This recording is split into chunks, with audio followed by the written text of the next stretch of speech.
Hi everyone, welcome to today's Science versus Bullshit live. Should have probably figured all this stuff out beforehand, but here we are. Let me just do the annoying check that I'm actually live in numerous places. Especially today, because, okay, yeah, we're fine.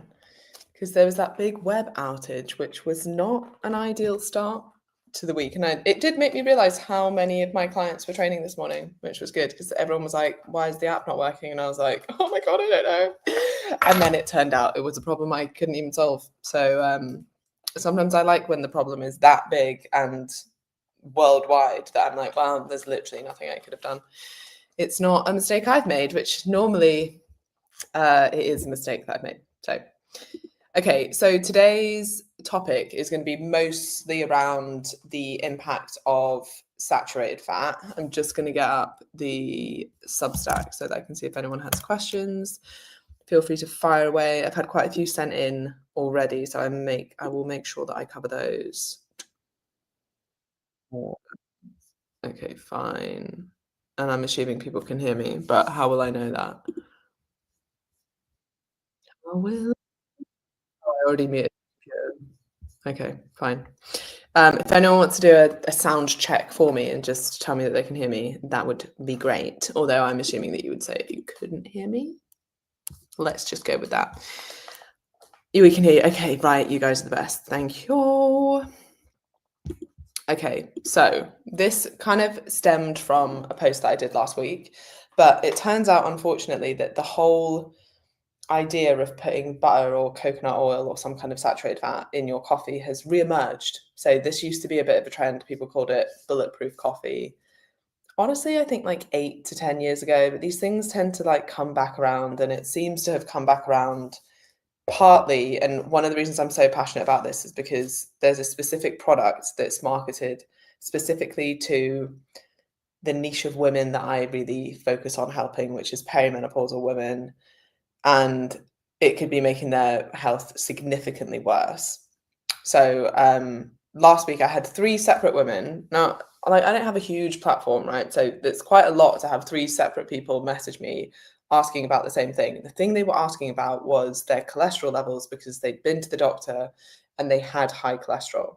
And they were taking a certain supplement, which I am going to name, and I'm more than happy to have a discussion with this person, but Will Powder's supplement is a coffee creamer, and it's like a blend of coconut oil and butter, and maybe some MCT oils in there as well. But my main issue is with the coconut oil and the butter because they are very high in saturated fat.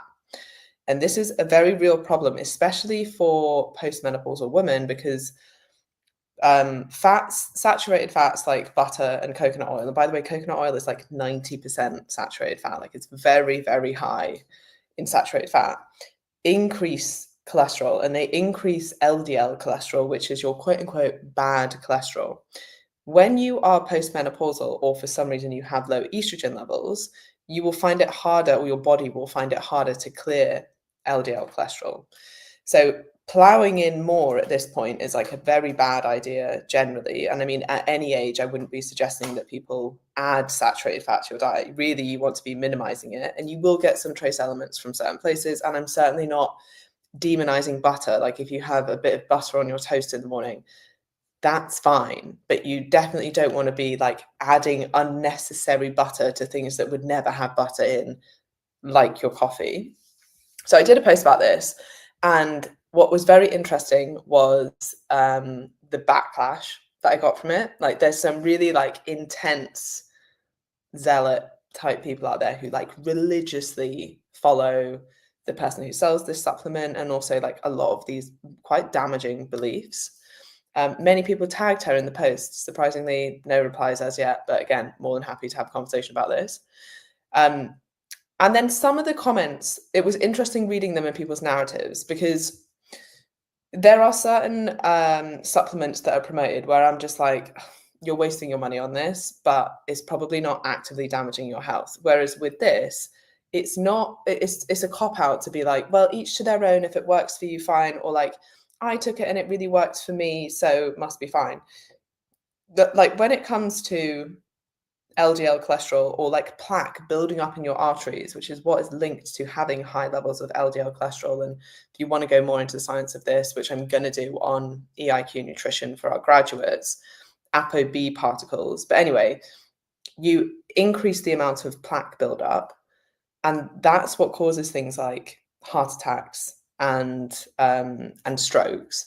And one of the scariest things, so if people don't know my background, I used to actually work in cardiovascular disease. One of the scariest things about it is it's known as the silent killer, because often your first sign that you might have, for example, a buildup of plaque, or you might be on the way to being high risk of or to having cardiovascular disease, is that you have a cardiac event. So you have a stroke or a heart attack. You can't feel these things build up. So if someone's like, well, you know, I have butter in my coffee every morning, it makes me feel good, no harm done, each to their own, blah, blah, blah. You can't see the damage that you're doing. So it's too much of a cop-out to be like each to their own. Now, if you're otherwise, you know, a really healthy, balanced diet and you're having a small amount of butter in your coffee, again, my question would be just why? Just don't have it. But if you really, really wanted to, for some reason, that's probably okay, as long as you're not eating any other saturated fat sources, or very little, because it's the overall amount of saturated fat that you're getting in. But some people are taking this to like unbelievable extremes. I was sent a video of a woman showing how she managed to consume a whole stick of butter, which is 55 to 60 grams of saturated fat before 11 a.m. in the morning. That's terrifying. Like, that should not be promoted to people. Most women should be aiming to get less than 20 grams, and sometimes even less than that if you already have high cholesterol. So I just see it as like a huge cop out to be like, each is their own, it's fine.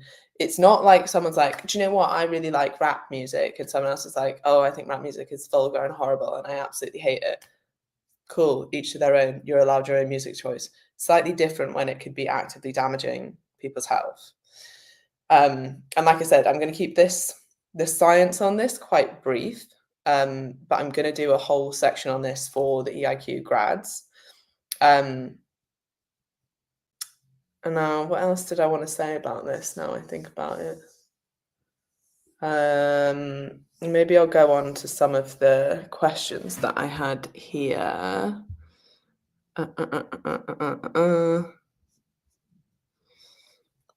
Okay, here we go. Oh yeah, one thing that was asked specifically by Lisa, I think, was really interested to hear this. Having low estrogen, I'll be at work, but I want, oh, sorry, okay, right, that question made no sense to me. So basically I'd put it up in the group and to see if anyone had any questions. And one of them is like, why does low estrogen impact cholesterol, or why is it that you're at high risk? So obviously there are numerous reasons you might have low estrogen, but estrogen has a protective effect on lipids and on blood vessels and on how your blood vessels work. So on your endothelial function, which is the thin layer within your arteries, within your blood vessels that keep them flexible. So this was actually what I used to study, was the endothelial function. But estrogen has a role to play in that, and it also increases HDL cholesterol, which is your good cholesterol, and reduces LDL cholesterol, your bad cholesterol, and has anti-inflammatory effects. So all these things combined, plus the fact that often when people go through menopause, their fat redistribution is changed to more visceral fat storage, which again increases your risk of cardiovascular disease, means that you're at a higher risk of this anyway. So if you were plowing in a load more cholesterol, that's like a extra bad thing to be doing. And one of the reasons for this is that when estrogen levels drop, you have fewer LDL receptors on your liver, and this slows the clearance of LDL, so you're exposed to it for longer periods of time, and this is what's shown to increase risk. So it's the lifelong exposure of LDL and ApoB particles that increase the size, the density, and the likelihood of you having plaques that build up. And it's when these plaques become unlodged that you get something like a heart attack or a stroke. I think that's what I want to say on that. Right, other questions. Now I've lost them.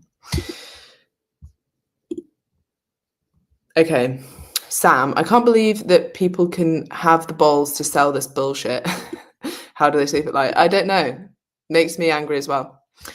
Okay, really looking forward to listening back on this as soon as there's so much misinformation saying it's good for you, it's very confusing. Yeah, and this is exactly why I want to do this, because there are people that are like, especially coconut oil had this kind of like health halo around it, but it's actually one of the highest one of the fats that has the highest amount of saturated fat in it. Which links to another question I had here, actually. I feel like I've been waiting to hear this my whole life. Well, I'm glad that I could finally deliver this to you after you've waited literally your whole life. I'll catch you on replay. I have oodles of saturated fat. And yes, I'm Sri Lankan heritage, so coconut oil is in my veins. How can I turn this over? And is it true that saturated fat is really, really hard to burn? Okay, so it's not so much that saturated fat like would make you store more body fat or becomes harder to burn. It's the impact on your cholesterol and then the impact on your cardiovascular risk. Now, the other thing I would add to this, and this is completely unfair, but is important for you to know, is that South Asians are at a higher risk of cardiovascular disease, even at the same BMI and risk factors as someone who is Caucasian, for example. And so you need to be even more careful about the amount of saturated fat that you're getting in. So I would highly recommend reducing the amount of coconut oil that you're using. One really easy way to do this is to get the spray oils, because you're just going to naturally use a hell of a lot less. Even if it's like, I think you can get them you can get butter, coconut oil, vegetable oil, I don't know, all of the oils come in spray form, and you're much less likely to overdo it on the oil. So if you are going to cook with some kind of oil, it might be better to do that. But I'd be very careful because you're already at a higher risk. So it would be something to consider even more, trying to reduce that. Bex, will you cover whether full fat, low fat, low fat products are better for you? I need to know whether to have fat-free Greek yogurt is less calories or full fat. I think with these, what I tend to do is choose my indulgences. So there is research to show that when people swap from things like using butter to using a vegetable spread alternative, it has been shown to reduce LDL cholesterol. And I think more with full fat dairy, I'd kind of just choose, is butter your thing? Are you oh, do you know what? A bit of sourdough bread with butter is literally the best thing in the world. Or are you full fat Greek yogurt is just amazing, but you don't want to have any of it in excess. I don't want people to misquote me here or get me wrong. I'm not fear mongering about certain foods. They're just certain foods that you shouldn't eat in excess. And we've almost gone the opposite way. So I'm not saying never ever have coconut oil. It's the worst thing you can possibly do. I'm just saying don't actively add more to your diet under the guise that it might be in some way healthy, because it's literally the opposite. And I would be trying to reduce the amount that you're consuming and trying to only have if people are tracking calories, try and only have 20 grams of saturated fat if you're a woman, slightly more if you're a man. That sounds disgusting. Yes, it really does, doesn't it? Yeah. Would HRT reduce this risk? Would the risk then return when someone stops HRT? Yeah, HRT will slightly reduce the risk. There's also another risk factor of just generally as you age and become slightly less active, your risk is going to increase anyway. And it's not, so I would say it's extra risky, but it's not oh, before menopause, it's fine, eat as much saturated fat as you want. It's just, it's even worse to be consuming it. And I think the thing that got me is and all of the people that messaged me asking me about their cholesterol levels and whether they should stop putting fat into their coffee were all perimenopausal women that were struggling with energy levels, and this is why they were doing it. So that's why I'm kind of focusing so heavily on that. But yes, taking HRT and increasing estrogen would mitigate some of the increased risk of things like cardiovascular disease, for sure. But as would, like, your usual just healthy diet and making sure that you exercise and doing all the good things that are healthy anyway. Right, do I have any other? No, I think that's all my questions. Yeah, it is. Those are all the questions that I had. So if anyone else has any more, fire away. Or if not, I will wrap up here because I wanted to only really cover one thing on this and then make it very clear and concise. And I'm sure I'm kind of like preaching to the converted here with, not adding a ton of saturated fat to your coffee. But interestingly, and from that post, I was like, wow, there's a lot of people that are doing this and thinking that it's going to help them in some way and be healthy in some way. So if you know anyone that is doing it, please do share this video with them or this podcast with them. And I think it's just quite sad that anyone that's doing that is probably already really struggling. They're probably just trying to try anything to see if something will work for them. They're probably really invested in getting fit, getting healthy, maybe losing some fat, and then what they've been told to do is like literally the opposite of what they should be doing.